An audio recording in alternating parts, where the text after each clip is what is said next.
අයිබෝවන් හැමෝටම අද ලෝකයේ වැඩිපුරම කතාබහට ලක්වෙන මාතෘකාවක් තමයි ආටිෆිෂල් ඉන්ටෙලිජන්ස්. එහෙමත් නැත්නම් AI කියලා කියන්නේ. ගොඩක් දෙනෙක් බයෙන් ඉන්නේ AI නිසා Tamanගේ රස්සාව නැති වෙයි කියලා. ඇත්තටම AI කරන්නේ අපේ රස්සාවල් උදුරගන්න එකද? නැත්නම් අපේ වැඩ පහසු කරන එකද?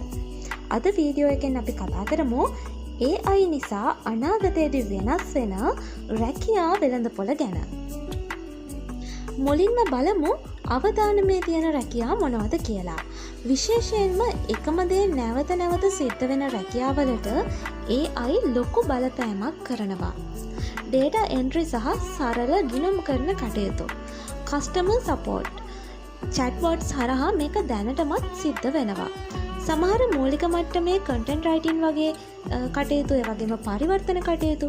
හැබැයි මතක තියාගන්න මේ රැකියා නැති වෙනව නෙවෙයි. මේවා කරන විදිහ තමයි වෙනස් වෙන්නේ. බය වෙන්න එපා. AI කියන්නේ රැකියා මරන්නෙක් නෙවෙයි. රැකියා මවන්නෙක්. අනාගතයේදී මේ වගේ අලුත් ක්ෂේත්‍රවලට ලොකු ඉල්ලුමක් එනවා. prompt engineering AI එක්කට නිවැරදි විධානයක් දීලා වැඩ කරවා ගන්න අය, ඒ වගේම AI ethicists AI පද්ධති සදාචාරාත්මකව වැඩ කරනවද කියලා බලන අය, human AI collaboration AI භාවිතා කරලා ව්‍යාපාර දියුණු කරන විශේෂඥයින්. මතක තියාගන්න AI විසින් ඔබේ රස්සාව ගන්නෙ නෑ.